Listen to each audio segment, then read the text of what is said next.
Hi everyone, and welcome to Project Peak Performance. Today's guests are definitely the definition of peak performance. Delighted to welcome Nikki and Mark Taylor, who are founders of the world's leading NLP coaching company called the Tailored for Life Company, specializing in the mind-changing techniques of NLP and hypnosis, and previously and currently working with the likes of the Air Force, Duplo, the NHS, the Army, the police, Avon, and many, many more companies as well.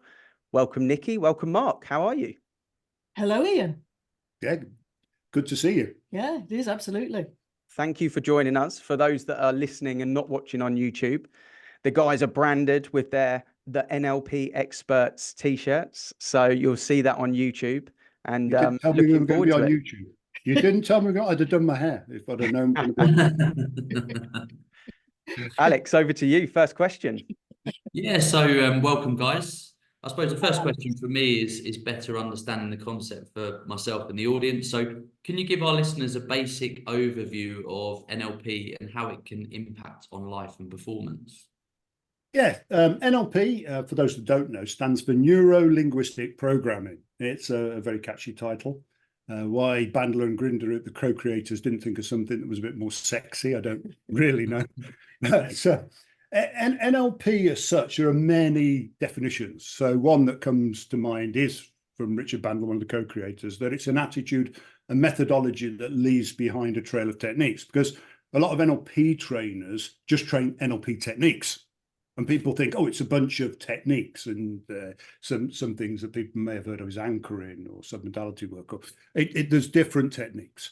But the thing is, all of NLP comes from somewhere else. So behavioral psychology, it comes from computer modeling. So NLP just brought together this stuff.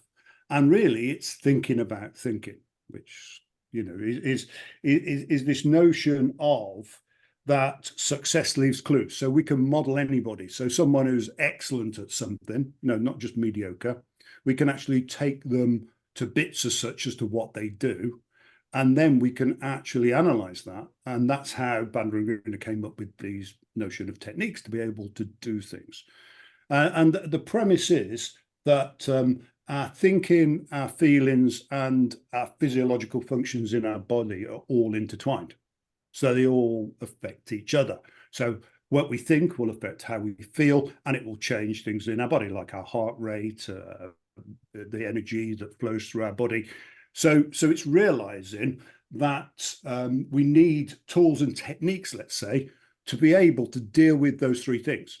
And if we've got a suite of tools and techniques to be able to deal with the physical, the mental, the cognitive, and what we call the spiritual as well, then that's when the sweet spots hit and what you're calling peak performance. So NLP as such is a mindset.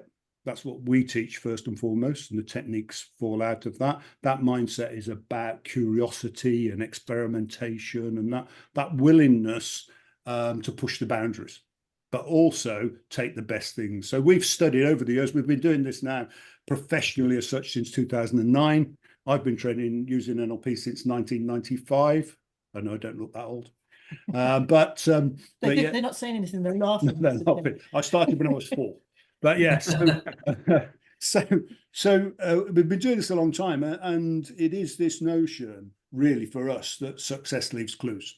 We can model people. We've modeled salespeople. And we've got all their best bits, and we can then make a training from that. And we can train other people. So it's great for teams, for instance. And I know you guys got teams, and it's like for sales, especially if you've got an excellent salesperson. If you're doing an NLP modeling project, find out their beliefs, their values, their thinking, the way they're feeling, and there's lots of different other elements to it. But you do that project, you can then break that down, and you can then install that in yourself and in other people. So it's a fantastic tool on many levels. One for our day-to-day life, to make sure that we are physically, mentally, cognitively, and also spiritually aligned to get the best that we can. I think that if people are looking at what NLP is, what you will tend to get is almost like a technical explanation. Neuro And means it doesn't mean mind. anything. Honestly, linguistic it means just language. doesn't, you just can't get to grips with what that actually means. So what we like to do is we like to put it in very simple terms for people, because when we are children, particularly, we can almost achieve anything. We believe we can achieve anything. We've got all these fantastic things, like we're going to be professional footballers, which some of you guys might have been. But, you've got all these goals that they're not even goals, they're just going to happen, aren't they? It's going to be all these you're going to have this fantastic life. And, my daughter, she wanted to be a dolphin trainer, didn't she? I mean, there's no practicality. She's not yet, but there's always time. But we're unlimited when we're children. The problem is that as we grow from being a child into adulthood, we start to take on other people's beliefs. And, the environment that we're in has a huge impact on what we then believe is possible. Because if we're in a supportive environment, then we're much more likely to achieve the things that we think we're capable of. But whatever environment we're in, there are always beliefs that we take on that disempower us. And we start to be influenced by the media. And, so this is why you have to be so careful what you expose your children to and the people that they have around them, because it can make or break them. You want people to have empowering beliefs, but the problem is we get to a point when we're adults, and often we will get caught in what we call the grown-up trap. Yeah, we've written a book about this called Be More Kid, and it's how to escape the grown-up trap. And this is where this all comes from, because we get to a point in our lives where we've maybe got children, we've got mortgages, we're striving to be the very best that we can be at work. And there's very little time, and we can almost feel like we're on this hamster wheel. And then we take on all these beliefs, and it can almost become overwhelming, and we can't see a way out of it. We can't feel that we can change our lives. But what we can do is we can change our thinking. We can actually identify the things that are getting in our way of being the very best version of ourselves. And then in NLP, we've got the tools and techniques which can change that, literally change your thought processes. So it's not like where you've got to do it through sheer willpower and you have to keep reminding yourself you've got to do it all the time. When you change things at the root cause, at the unconscious level, then that becomes the new norm, that becomes the new natural. I've done a lot of research into elite performers across various sectors, sport, business, and one thing that knits them all together is that belief in what they're doing, belief in themselves. Obviously, before you get to that point, there's probably a bit of work that needs to be done on limiting beliefs so people can genuinely have belief. I mean, how long do you feel it takes for someone to deal and get over a limiting belief to then be able to move forward at pace? Or is it very much individual based? So, great question. The NLP is a body of knowledge. And when it was created, it wasn't meant to be a static thing. So it was meant for people like us to come along. We're master trainers, okay? So in the hierarchy, you've got practitioner, master practitioner, trainer, and master trainer. Master trainers train trainers and everyone below. Trainers only train master pracs and pracs. And so we studied for 5 years on a mentorship to become master trainers and do what we did and get to the sort of pinnacle of what we do. But then a job of a master trainer is to create new things. So we created something called timeline resourcing, which is all it is utilizing. We pulled all of the timeline techniques out there from Aristotle onwards. So it took a while. Yeah, it took a while. So we went through all of the books and everything else, and we looked and current stuff that we were using, and so we made some new stuff up, right? And put it, packaged it, called timeline resourcing, which is based on all of the NLP techniques, and we just leave it within NLP. Now, what timeline resourcing is about is working with the model of the unconscious, i.e. Our default programming that we've all got and that we're all running off, model of the world. And what it does is it can release major negations such as anger, sad, fear, stress, hurt, and guilt. It can release what we call limiting decisions, which form limiting beliefs, and then also conflicts of the unconscious, which are a big thing for a lot of people where they're conflicted. It's like they've got the devil on one shoulder and an angel on the other, and they're being torn, pulled one way and another. So it's often almost like the conflict between the heart and the head. And then it takes, literally, to get rid of a limiting belief within that, the average, we say, is 7.5 minutes. Doing the technique, right? So we do the technique. So one, I can work with that time. yeah. Well, Yeah. it takes us about half an hour to explain the technique, because people need to understand how it works and everything else. And then when we go through negative emotions, 7.5 minutes, a life full of anger, gone in 7.5 minutes. Most of our coaching clients that we deal with, if we see them for more than 5 sessions, that's it.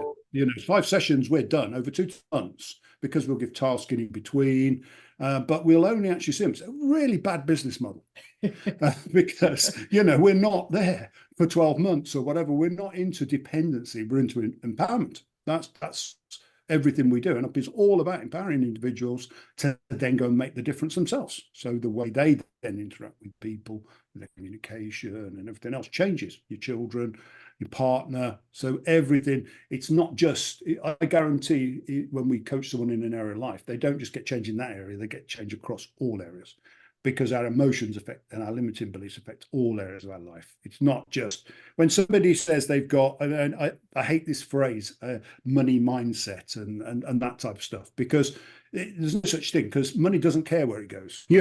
When people go about attracting it, money don't care where it goes. it goes to the people who do what it takes to Who are get creating money. the energy.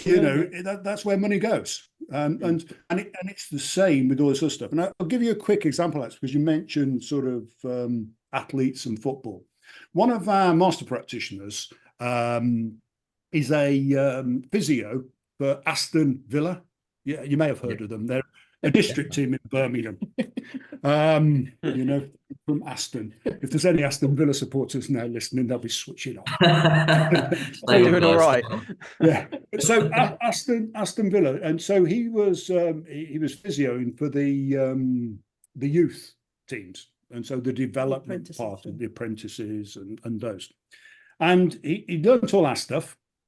And he said, Mark, I really want to put together some case studies to show them how good this stuff is, and so I helped him, and we did a presentation and blah, blah, blah. So he did some case studies. He picked up this lad.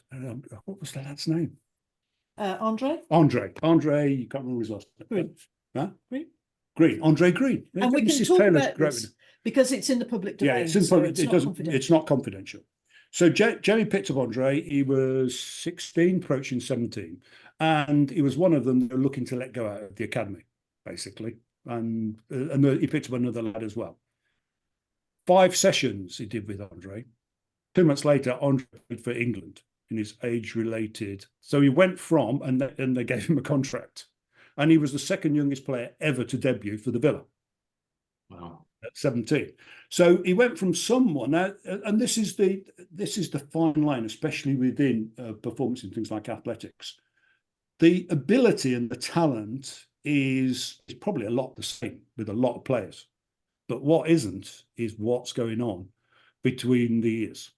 That's the different thing, because Andre, he got this thing whereby he'd be constantly talking to himself. His self-talk would be going, and if someone said something, he wouldn't let it go. He'd mull over it and think they're getting at him. And so Jamie used the techniques we taught him, the NLP techniques, timeline resourcing, and 5 sessions he was playing for England. So I think he's playing in Germany now. He's had some injury issues, and I think he's playing over in Germany now. But that's the power of this stuff with the mind and using NLP. So just to add to that, when it takes an average of 7.5 minutes to release the limiting decision that the limiting belief then forms off the back of, that is what we then look to do is we then look to integrate that with the conscious mind, because you then need to create new habits for, with the person, because they've been doing things a certain way for a very long time in a lot of cases. So a new habit, you need to do the new thing and focus on the new thing all the time for between 14 and 21 days to create a new habit. So when we're doing work with people, we are integrating both the unconscious mind, which is where these decisions and these things are formed and the emotions are formed, and integrate that with the conscious mind so that it translates into practicality. So it's what they now do going forward. Yeah, it's powerful. So they have to put that repetition in. I love to hear about. I did a mental health first aiders course, and the main thing that I took away from that is that perception is someone's reality. You know, it may be that someone talks to me and I totally disagree with everything they're saying, but it's their perception, it's their reality. It's not my place to disagree with what they believe. And it was really eye-opening as someone working in family dynamic, professional dynamic, and teams, etc. But one of the things that you mentioned right at the beginning there, Mark, was it's thinking about the thinking. And that's kind of stuck with me a little bit as you guys were talking there, because a lot of people can focus on one thing, maybe two things, you know, have goals. I've got this trilogy, 3 things that I focus on in my life. But a lot of people can focus on 1, 2, or 3. Once you get past 3, everything becomes a mess. You become a bit of a Swiss Army knife. You become okay at everything, not a specialist in anything. But I guess what you're talking about here at core is even moving away from mindset, is getting yourself to understand the practicality of thinking about that thought you just had that is stopping or starting something. And I love the story of the 4-minute mile, you know, Roger Bannister breaking the 4-minute mile, and scientists saying you would explode if you ran at that speed. And then coincidentally, 2 weeks later, someone breaks it. And I think now the record is there's over 1,500 people that have broken the 4-minute mile since then. But that, I'd just love to dive into that sort of that technique, maybe a little technique that you could share that gets people to think, oh, why did I think that? Why has that impacted my action because of the thought rather than the action? Would you be able to maybe just help us with a little micro technique that might support there? Rather than technique, just to start off with, what, because you're totally right there. And on your course, whoever run it has stolen that notion of perception from our presuppositions in NLP. No, in NLP, we've got a whole mindset, and they're what we call presuppositions. They're a framework that we work to. Okay, and they're a way of thinking. So therefore, if you work to this framework, then things will change for you. So, for instance, respect the other person's model of the world, which is what you were talking about there. Yeah. That when we realize that there is no such thing as reality, it's all our perception of our reality, and that perception is formed by our own beliefs, our own values, our previous memories, what's happened to us when we're children, all of those things, a myriad of things. So we're all unique, we're all different. So therefore, no two people will ever come to the same exact conclusion, because all that stuff's going on. You've got so many variables in us as people. And so that's a great thing to remember, to respect everybody's model of the world. We don't have to agree with it, but we need to respect it. And I think that's, you can see that in the news regularly with what's going on in the world, where people, you know, disrespect other people's models of the world. Also, we've got something like the meaning of the communication, the response that you get. So that whenever that puts your responsibility in you as the communicator to get your message across, because rather than blame the other person and say, you didn't listen to me, you didn't, you know, go, oh, okay, how do I need to frame this to get my message across to somebody else? And so that empowers me and stops me blaming other people. So we've got this whole framework as such of principles. Another one, personal system with the most flexibility controls the system, the law of requisite variety. So to remind us to be flexible. So one of the things is to, first of all, I would say, is get principles of things ingrained into what you do and where you're communicating from, like you did there with respecting the person on the world. Great thing to remember. The way I do it is morning routines. Now, I'm not a great advocate, if you ever see our Instagram or whatever, of sitting in ice baths and stuff like that. I think it's great for athletic recovery and those type of things, but it's fun. I mean, we're down in Cornwall and people go swimming every day. You don't swim in water unless it's over 20 degrees. You know, because you can actually get the same health benefits with a warm shower, or some of the same as going in an ice tub. So, but anyway, the thing is with morning routines is it becomes a routine. And if somebody misses their routine or whatever else, it means it could be a bad day or whatever else. To me, it's not flexible. So what we have is an outline. So, and this gets round a bit towards answering your questions, because this is what we do. Every morning, I check in with myself and I think, how am I feeling physically? You know, how am I feeling physically? I've got because we were at the gym yesterday. I haven't been to the gym for 6 weeks, so I've had an injury and all sorts of stuff going on. And I went to the gym yesterday, and I'm thinking, oh, today the old shoulder. So what do I need to do to rectify that? So I did some stretches, and so I don't just do things robotically. I'll check in on my body and think, right, what's going on? How am I feeling physically? Then I think, right, how am I feeling cognitively? What's my thinking like? And I have what I call 10 minutes thinking time every morning. And I just think about nothing. Some people could call that meditation, but I just think, yeah. And I may have what I call a seed thought, something like you're saying there, one thing, and just see where it goes. Or sometimes I just let my imagination run right. So I think, and then what I do, how am I feeling emotionally? And so I go through the day ahead, what's going on, and I'll think, right, how am I feeling emotionally? And if I'm not feeling emotionally on it, I'll do something so we can change our physiology. So this is where the dancing around the room comes in, go for a walk or whatever will change that physiology, which will, because at the end of the day, we're just a load of neurotransmitters and neurons and chemicals. You know, that's if you want to get to the basics of it. And so happy chemicals do us good. And if we can produce happy chemicals, then our thinking will become happy, as it were. So then I will whatever to change emotionally. And then, of course, I'll use NLP techniques. And then I think, right, the spiritual thing. Now, the spiritual thing for me is what's my greater purpose?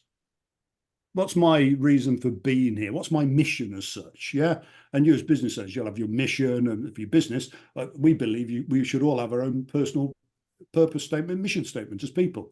Now, ours is to assist as many people as humanly possible to achieve their true potential and lead meaningful and fulfilling lives. That's, if you cut us in half, that's what turns us on. That's what drives us. That's what gets out of bed in the morning. It's like, yes. So I check through my, and if there's something where emotional, I'm thinking, right, how does that link into my purpose? How does that, because let's face it, I mean, you might think it is, but I don't think accounts are sexy. I don't think doing cash flow is sexy. I don't, I know some people do, but my business partner would differ.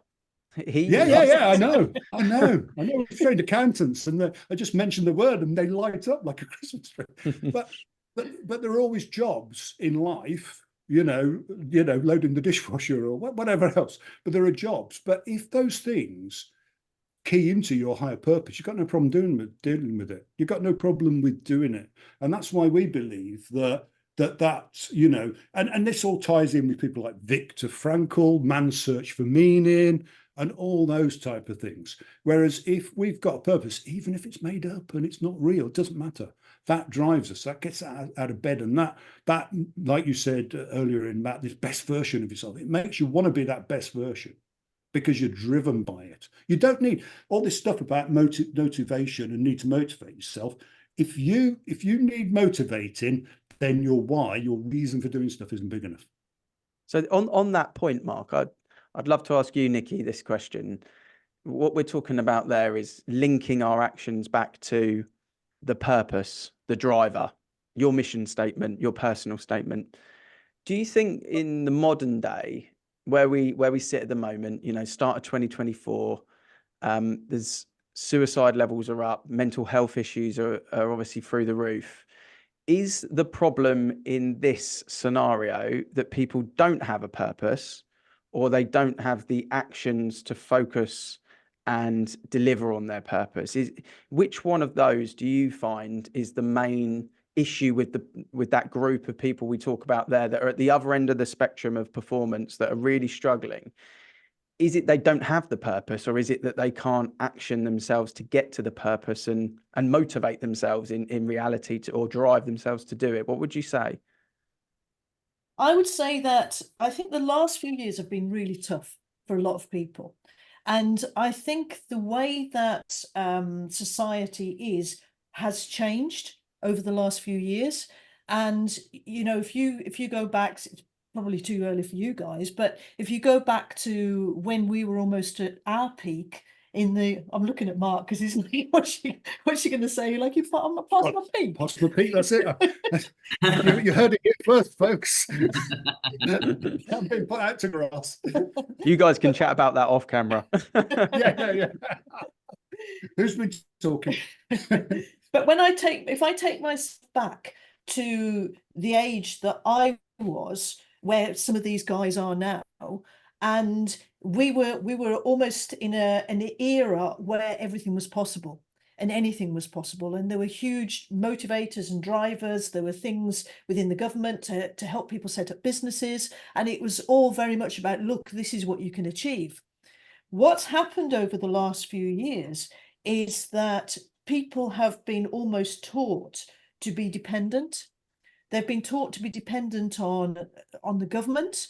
And this started happening big time really during COVID. So even people who had got businesses, there's been so many restrictions put on businesses, and you know, it's so challenging now to have a successful business. You know, there's so much money being taken out of businesses now. There's no real support for people to be entrepreneurs anymore.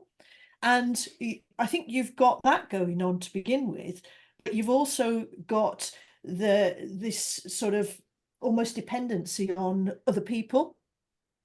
So I think people's belief systems have been changed over the years. And if you also take into account what went on during COVID, and there's like whole areas of society where they didn't have human contact, they were almost isolated from the people that would keep them going and would keep them motivated. So I don't think that the strategies, a lot of young people haven't got strategies anymore as to how they get themselves out of where they are. I think it's become the norm, and I don't think that they can see something beyond that. And one of the biggest problems with suicide, and Mark and I have spoken about this a lot, and we've done a lot of research into this, is it gets to the point where people are without hope. So you know, talking about Viktor Frankl, and what his belief always was, that there was hope that one day it would get better.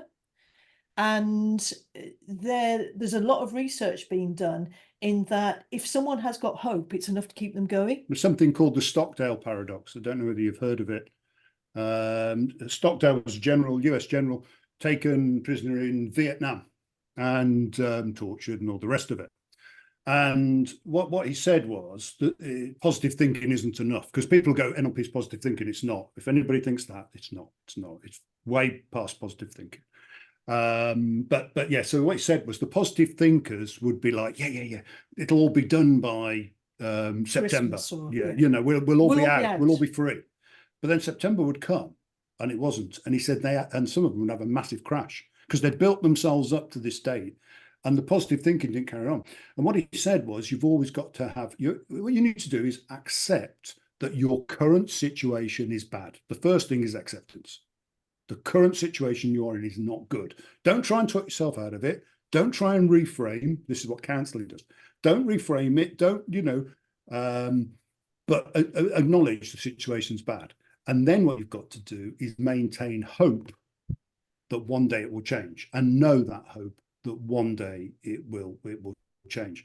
And that's the big thing. I mean, I woke up one morning, I'm going back now 30 years, and I just reached overload. And that day was my worst day ever in my life. And it ended the day as such with me hurtling towards a parapet wall on a motorway at 90 miles an hour in my car. Wow. And in that split second, which was, you're talking, this was a matter of yards before I yanked the steering wheel.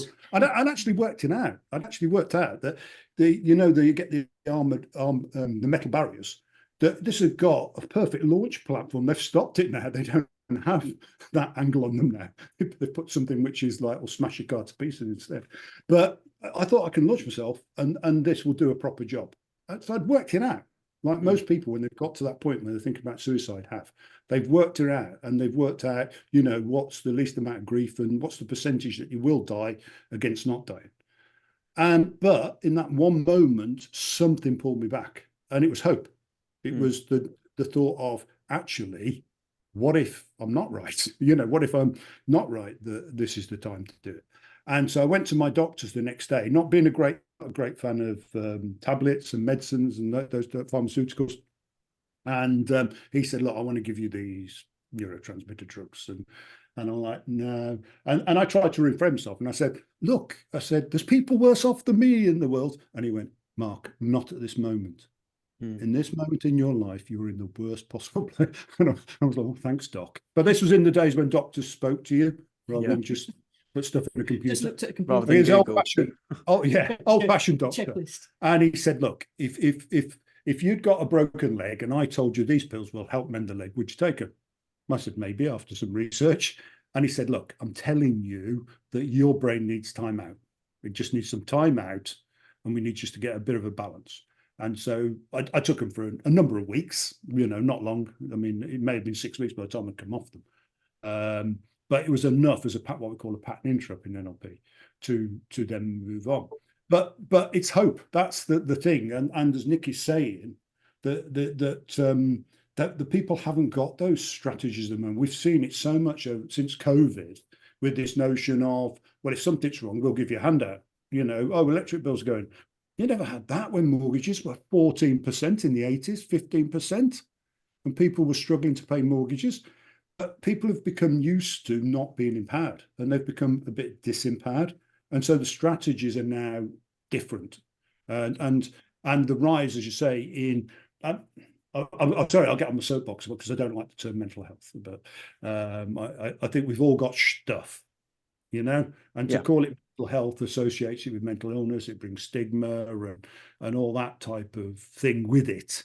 And then people don't want to talk about it because they'll think, oh, you know, they're going to tell me I've got something wrong with me. They'll diagnose me.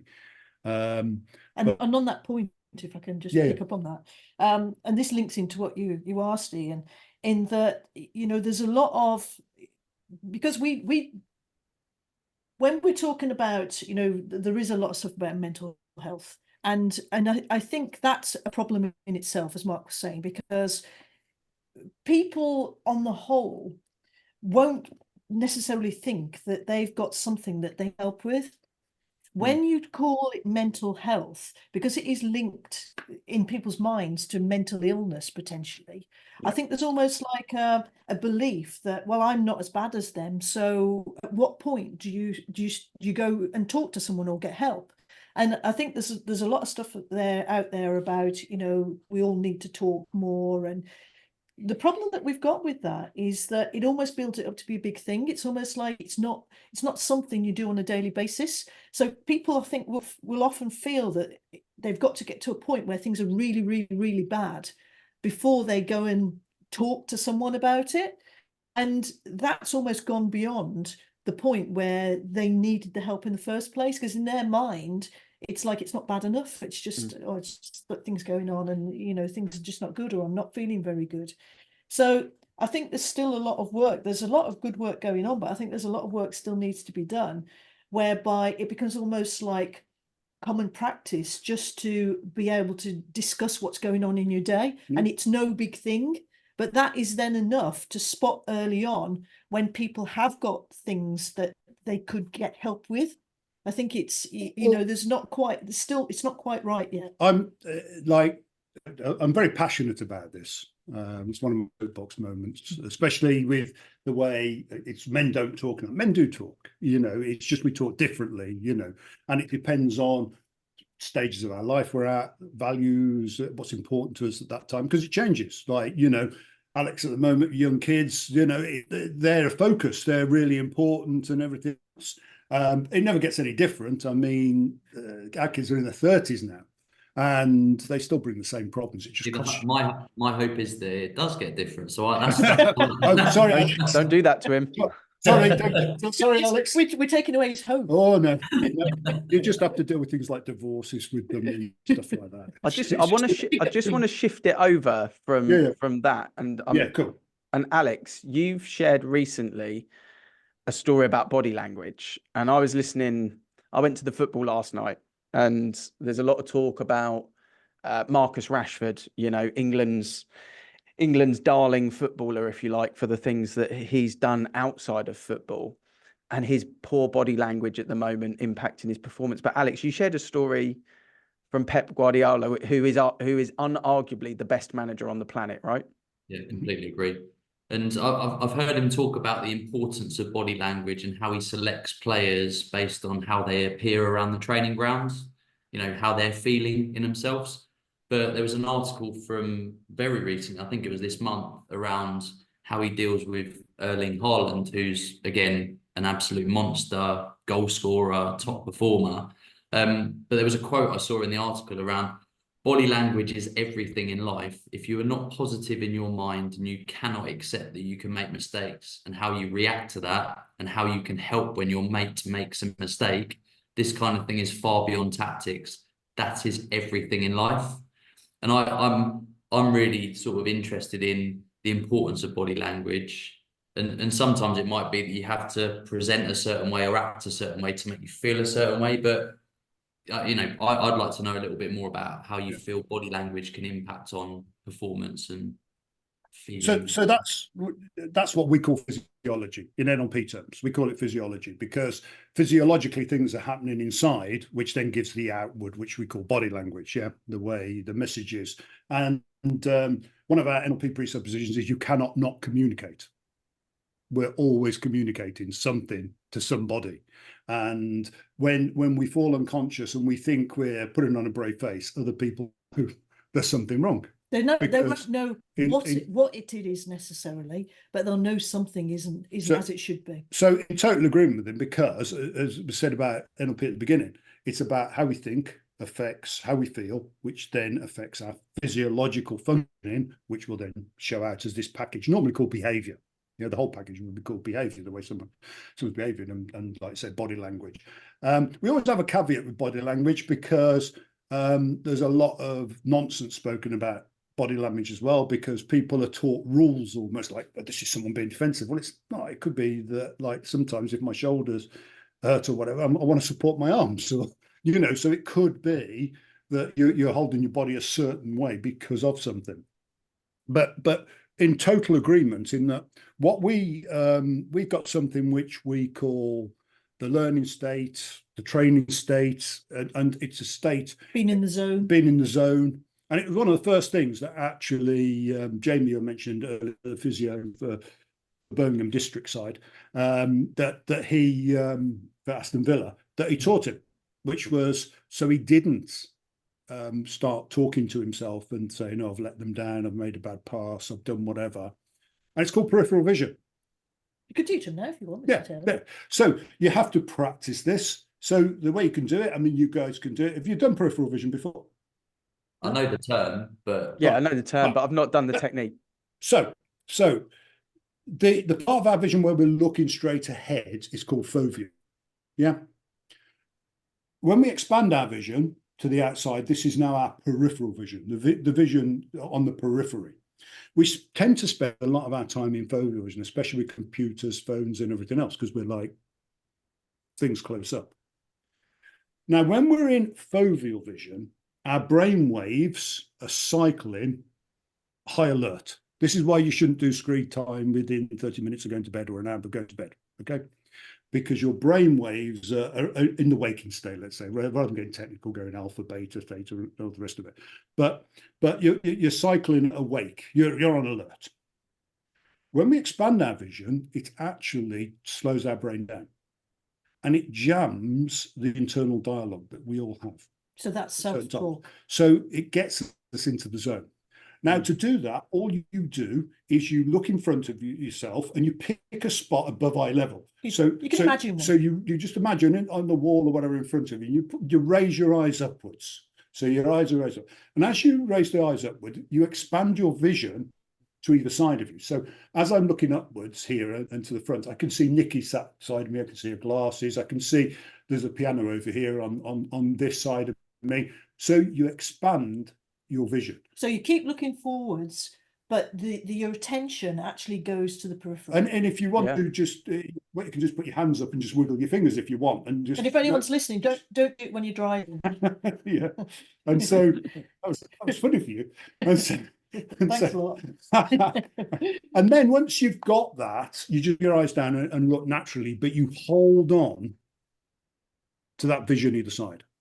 So you just look around you as normal, but rather than being in foveal vision, your attention is actually still in the periphery. So you still look as normal, but that's where your attention is. Now, while you hold on to that peripheral vision, it calms you down.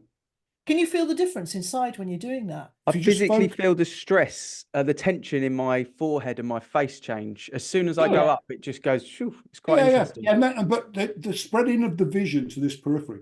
Now, for footballers especially, I mean, it was really cool because this one guy I say, Andre, he couldn't believe it because he's a winger, and he distributes the ball, and he said, I could see everyone. I could see all of a sudden this whole part of the pitch opened up to me, and it went quiet inside. So if he did make a pass that wasn't quite right or whatever, he just got on with it. So he played the whole game in peripheral vision.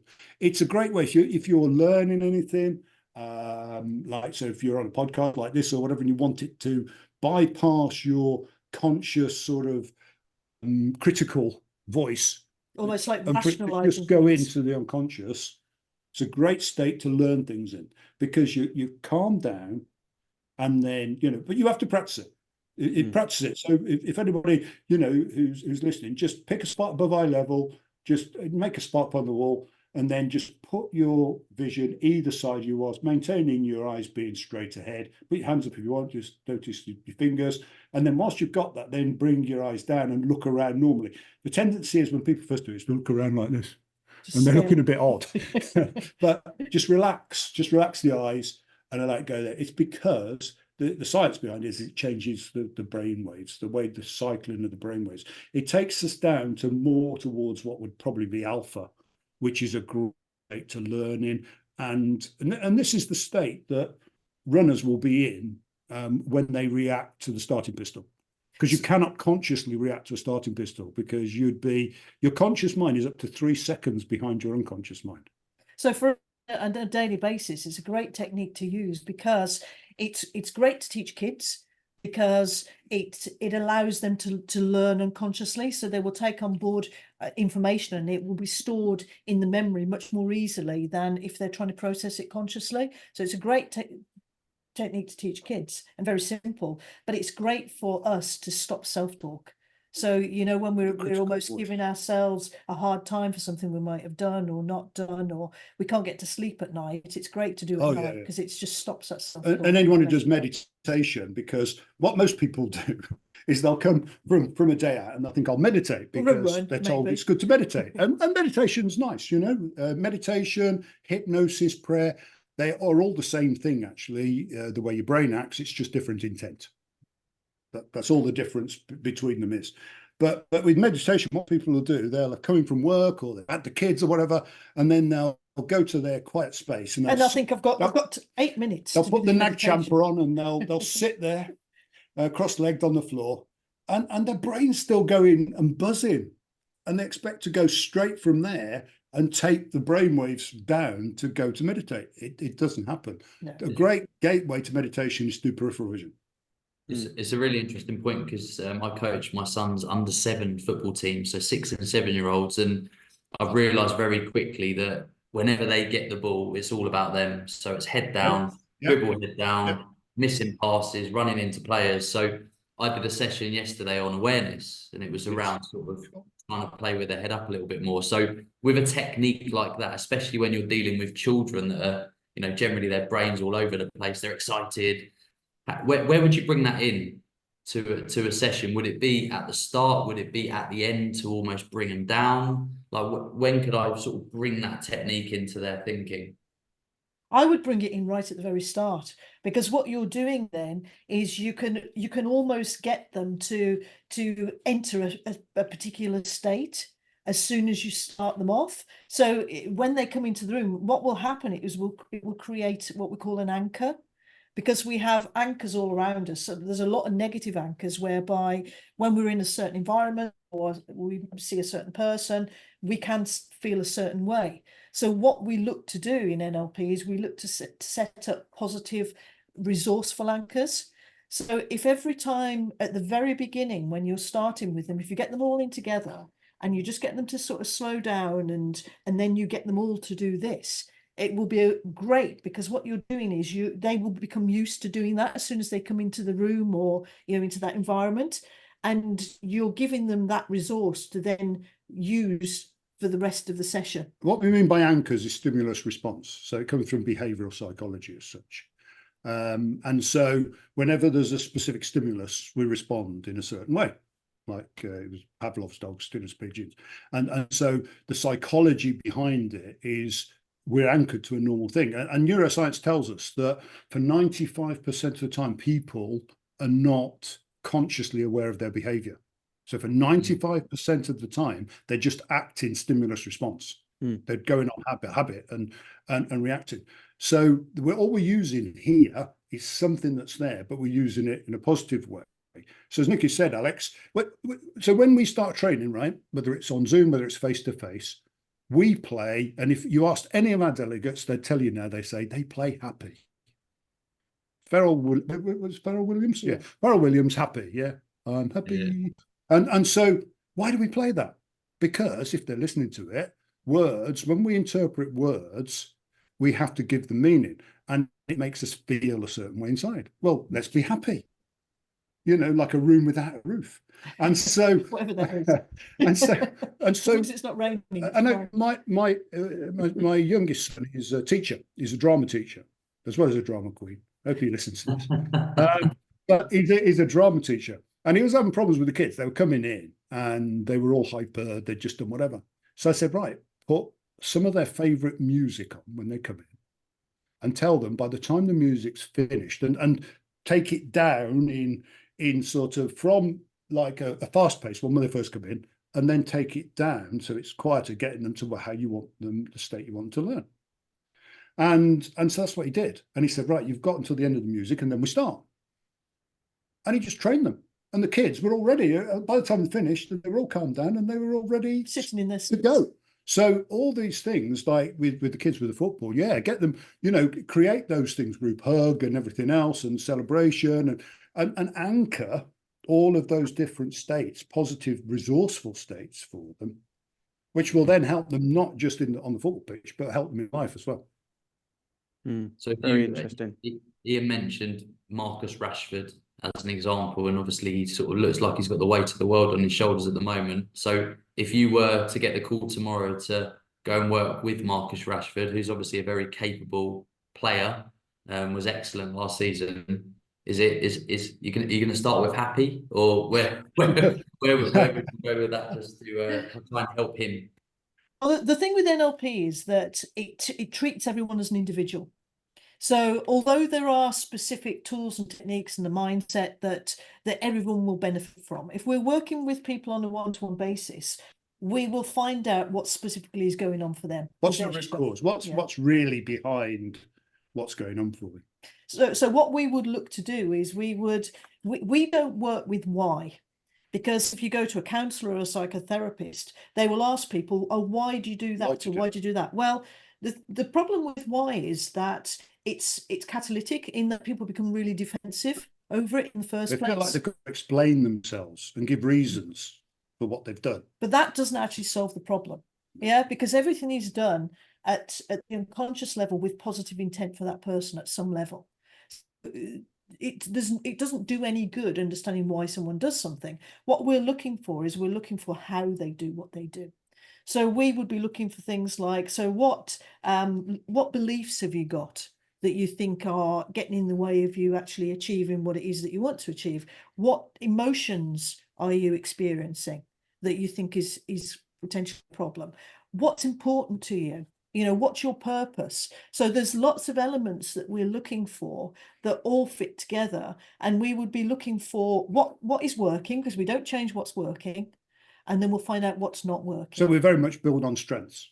A lot of what we do is what people will call strengths coaching, because we believe people have already got all the resources they need to succeed. They've just become unresourceful.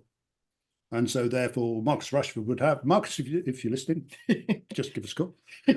We guarantee our work. If we'd evaluate you first, Marcus, and decide whether we'll take, because we don't take everybody as clients. You wouldn't believe the people we've turned down, but we know who we can help and who we can't. We're not sort of take anybody on, because, and that's the thing really of being an extraordinary coach, is knowing who you can help and who you can't, because too many people try and help everybody and then help no one. And so we speak to people. We don't charge people. We do an assessment, and we'll speak to people first to find out. So Marcus, if you're listening, just give us a bell. He does listen to the show, actually. He regularly comments. So I tell you probably what I actually think that's how he performed at that level before, and will again. But I think the power of momentum is fascinating as well, especially in team dynamics or in individual dynamics, whether it's a tennis player that's on the up or on the down, and whether it's a football team that they just can't break that momentum. The momentum is and you can see it in a team or a sales team or a family dynamic, or everyone's got a member of their family, which, if you're a positive person, you can get quite frustrated by, because they constantly find the negative in anything. Well, it's hard, isn't it? But that what you're talking about. It's the neuroscience, it's the chemicals and how things are connected. Is you see it as it unfolds in your peripheral vision, and you go problem, rather than, oh, that's an opportunity. It's just different mindsets. Well, one of the theories, let's say, because all we ever work from is theories and models. We don't always say it's like that. What if it was like that? That's the way we work. If things were like that, how would that model affect that? Like utilization, the conscious mind, whatever. But there's a thing that, a theory that's called negativity bias. Now, what that theory is that humans, we experience negative emotions stronger than we experience positive emotions. So you only need one bad thing to happen, and we ruminate on it. Whereas if somebody says, oh, you did great today, we don't ruminate on that. We just tend to brush it aside or whatever. And so our default as such, if you go by that thing, is that we are negative. Now, there's explanations for that, because going back to the sort of the old part of the brain, let's call it, which is there to protect us from the woolly mammoth and the saber-toothed tiger, we've got to be programmed to see danger and risk. And so therefore we feel those are overemphasized.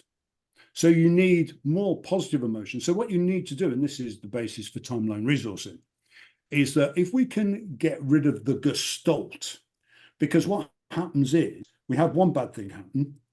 We've got something in our brains called the reticular activating system, which makes us focus on something. It's like when you buy a new car, you're the only one who has it when you pick it up, and then you see them all everywhere. Pregnant women, as soon as they're pregnant, see pregnant women everywhere. So we're programmed for similarity with the RAS. So if you've got negative already, your RAS is going to give you more negative. That's what you'll spot. And it's just, and that's why we call it a sprinkling. So when we first have coaching clients, or when we train people, when we train them techniques, if they want to do them with other people or just sort themselves out their own mindset, I call it a sprinkling. We've got to sprinkling what's gone on, because all that stuff, it builds up, and then you get the final straw that comes back. And this is where depression is a build-up of bad events, where we haven't released the emotion over time. We haven't taken learnings from it, because a lot of things will reframe and just the emotion won't bother us again. But we ruminate over those things. So yeah, there will be, unfortunately, in some respects, a negativity bias, and the media plays on this and makes it even worse. So what we need to do is sort that stuff out. And then you mentioned a thing earlier, in which I think is the number one thing for successful people. That's focus. Focus is the number one thing. I mean, there's lots of bits to that. If you go back to the 19th century, I think it was, Andrew Carnegie, who arguably even today is still probably the world's richest man, given, it was in America, steel industry, and railways and all sorts of things. But his big thing, if you look at any of Carnegie's work, was what made him successful was focus. And then one of his things was the difference between him and other people was that he had the ability to focus on one thing for more than 5 minutes. Nowadays, we're too distracted. We're like...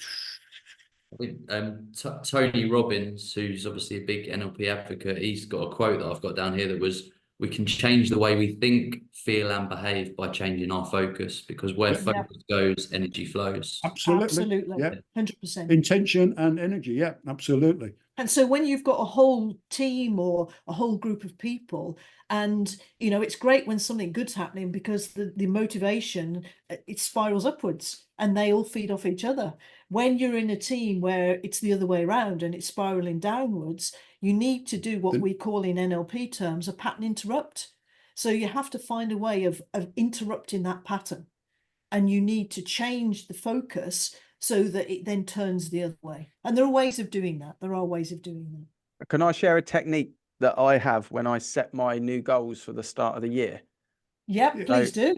I for the last, I don't know, nearly 10 years, I've had health, family, and wealth as my 3 focus areas. And I set 3 goals in each of those sections every single year.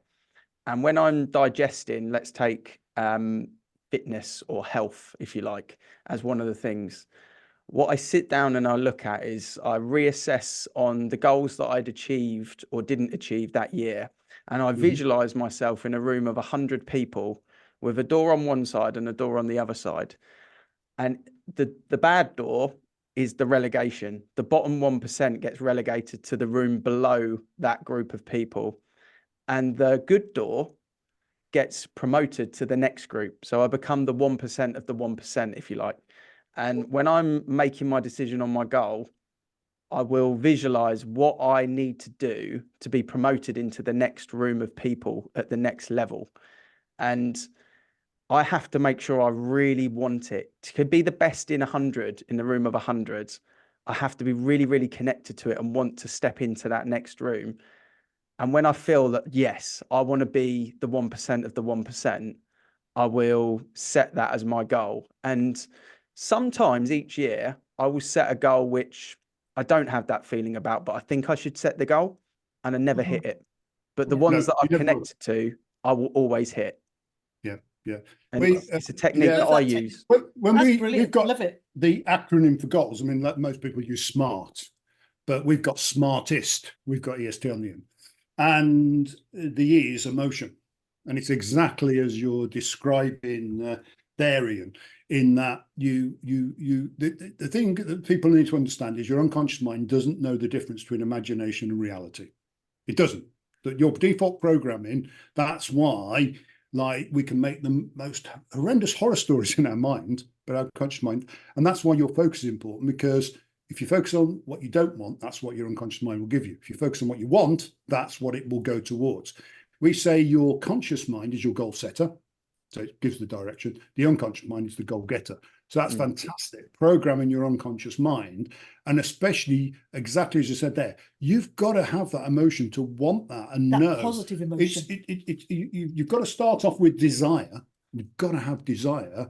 You've then got to have belief, but most of all, you've got to have expectation.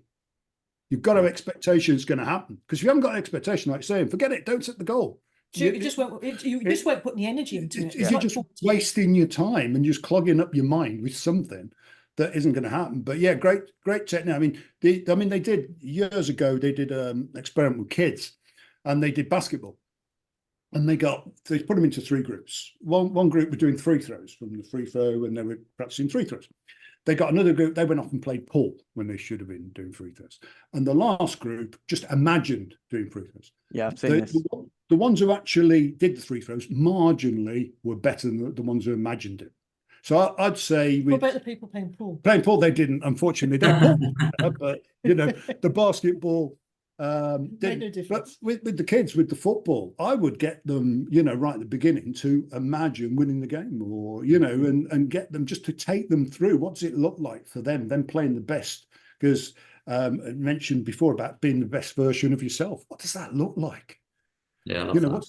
feel like? What are you saying to yourself when you're doing that? What are you seeing? What are you hearing? And most of all, what are you feeling? What's the emotion that's driving you?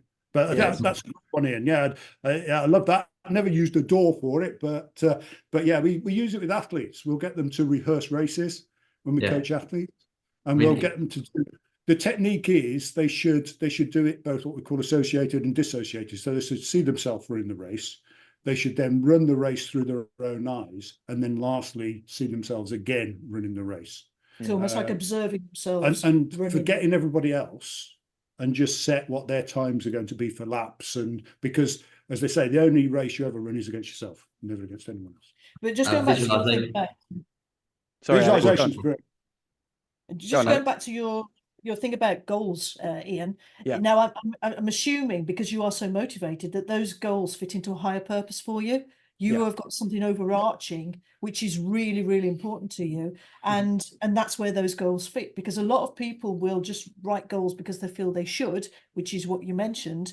But because they don't then fit into this motivation to achieve their higher purpose, then they just don't achieve them. They just don't put the energy into them. It used to be called the midlife crisis when people lost their purpose and their way in life. It did, because there comes a time, and it happens a lot to entrepreneurs. Where entrepreneurs, they'll achieve a goal. Oh, by the way, you should always have a goal beyond the goal. Don't just have a goal. There should always be a goal beyond that goal and a goal beyond that goal.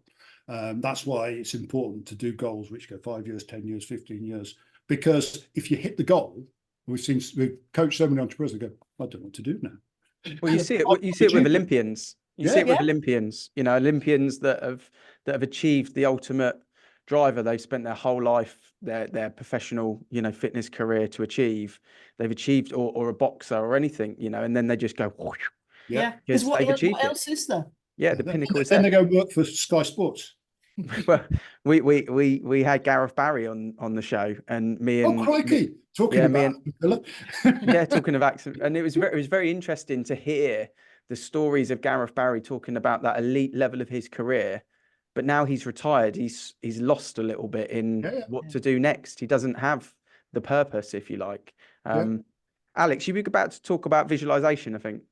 Yeah, I found your story and just how you visualize that sort of relegation and promotion point of view. How often do you go back to that visual, and is it a moving piece? Like, do you start yourself on the chair nearest the relegation room and see yourself working the way up the chairs towards the promotion route as you go, or do you not lean into it until the end? No, I do.